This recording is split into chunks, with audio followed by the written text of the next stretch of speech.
guys, what's going on YouTube? This is Roach Rider with my first moto vlog per se, kinda. And what I want to talk about right now is whether or not you should start on a 250 if you want to start riding a motorcycle, riding a sport bike specifically. As you can see, this is a Ninja 250. I've been riding for about 4 months. I got this with about 2,200 miles on it. It's got 5106 now, so I've put 2,900 miles on it. I've built up a good amount of skill over that time, I feel, in my opinion. And it's getting to the point now where I feel like I'm ready to move up. I don't quite have the funds to do that right now. I'm still paying this off, which is not so bad, honestly. You can still have fun on a 250 even if you're skilled. And I mean, I use that term relatively because I've only been riding for 4 months. But so why should you start on a 250? You should start on a 250 because it's forgiving. That is the absolute number one reason why you should start on a 250. A lot of people say you're going to lay your bike down. It's inevitable to lay your first bike down. I don't think that's true as long as you're, I don't know if people say that because most people that start off start on bigger bikes, but the only time I've come close to laying this down was on a 20 mile per hour turn because I hit gravel. Other than that, if you slowly build up your, take turns at faster and faster speeds ever so incrementally, I really think you should be fine. So my riding style is I like to attack twisties. That's kind of my thing, and I've built up a good amount of skill. One of the reasons why I think I haven't crashed my bike the 4 months I've been riding it and kind of pushing it to the limit and challenging myself is because I don't have too much power. I don't have more power than I can handle right there in my throttle. I know there's that whole machismo thing where people think a 250 is a pussy bike or whatever, but I really think if you're new to motorcycling and you haven't gotten a motorcycle yet, don't listen to anybody that talks any shit like that, because you need to do what's best for you. And I think the smart, responsible thing is to start on a 250. You're still faster than 95% of the cars out there, unless you're going up against a Corvette or a Porsche or something like that. You're still going to accelerate faster. On a Ninja in particular, with me weighing 180 pounds on it, its top speed is still 95 miles per hour. Well, 95 at, a hair below 13,000 RPMs, which is the red line. I could go a little faster, but I don't want to blow my engine up. So, yeah, there's fun to be had on a 250. It corners like a dream.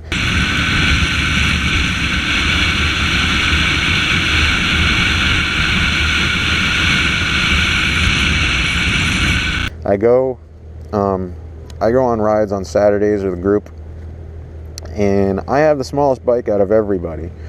They all have R6s and Gixxer 600s and Ninja 1000s and ZX6Rs and all that shit. And sure, they blow me away on the straightaways. They're all up ahead of me going 150 miles an hour, and then slow down at the checkpoints or whatever you want to talk about. We regroup and then keep going. But the last time I went out on a Saturday, once we got to the twisty portion of our ride, there were 14 of us, and I was second in line. I was second out of 14 people on bikes that were no smaller than twice as big as mine, engine-wise. Just think about that for a second.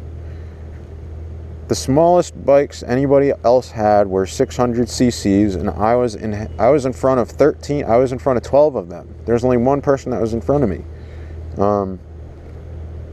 I hope that gives you a sense of the potential of this bike, the fun that can be had on a Ninja 250.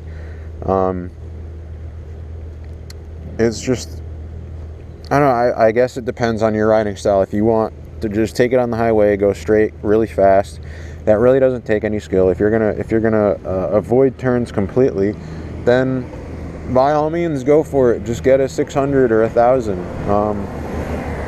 And even if you do want to do the twisties, go for it. Get a 600 or 1,000 if you really can't bear the idea of being on a 250 for a few months. But just keep in mind that your chances of twisting the throttle a little bit too much, spinning your back end out, and low siding on a turn are much higher.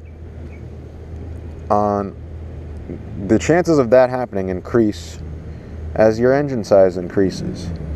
So that's all. It's not necessarily going to happen. It's just that the chances are greater that it will happen. So that's just kind of in a nutshell most of the reasons I can think of why I think it's a good idea to start on a 250. It's such a light, flickable bike. It's so much fun. Not that bigger bikes aren't fun, but it still is fun. That's the point I'm trying to get at. It's not like, oh shit, I have to drive a 250 but no.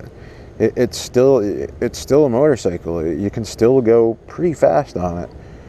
You're still in the open air. I don't know, you still get that same experience. You just don't quite have the same pickup as a bigger bike, but I think it's something that you should probably earn. I don't know. That's just my personal opinion. It gives the potential, power gives the potential for danger, and you should ease yourself into it. Now, plenty of people have gotten 600s and 1000s and have been fine, but like I just said a minute ago, the chances of shit hitting the fan are much higher the bigger your engine is. That's all. Just keep that in mind. A couple other reasons to get a 250 are it's cheaper, obviously, so you can get your ass on a bike sooner. When if you were going to get a bigger bike, you'd still be saving, so you can get your ass on a bike and start building up your skills, when otherwise you would still be saving your money driving a car or walking to work or riding a bike or whatever. Resale value, 250s hold their resale value really well. A lot of times people sell them for a few $100s less, the same price, or a few $100s more than what they bought it for. So it's a really smart investment. You can use it as something to just build up your skills, and then you can sell it at barely, not even a loss. You can pretty much make your money back in all situations, provided that you take care of it and you don't wreck it or anything like that.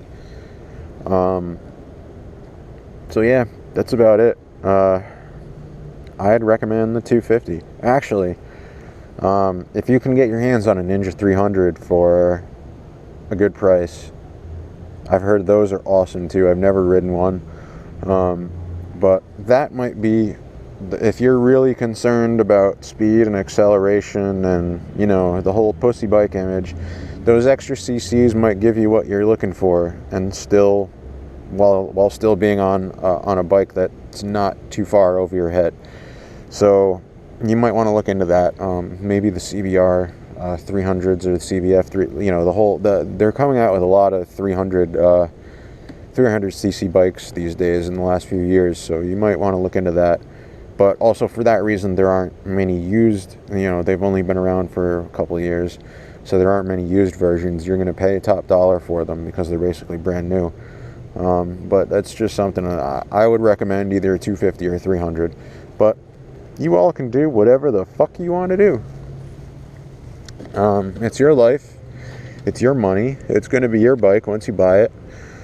So these are just my opinions. And I'm just relaying my experience to you, letting you know that this has worked out for me and I don't regret it. But to each his own, you know. Anyway, I think that's about it. This is Roach Rider signing off. If you have any questions, comments, concerns, just leave them in the comments section below.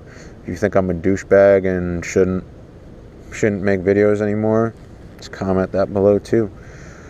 Feedback is what I need. I'm still relatively new to this whole YouTube motovlog video scene thing, so I guess I could use all the help I can get.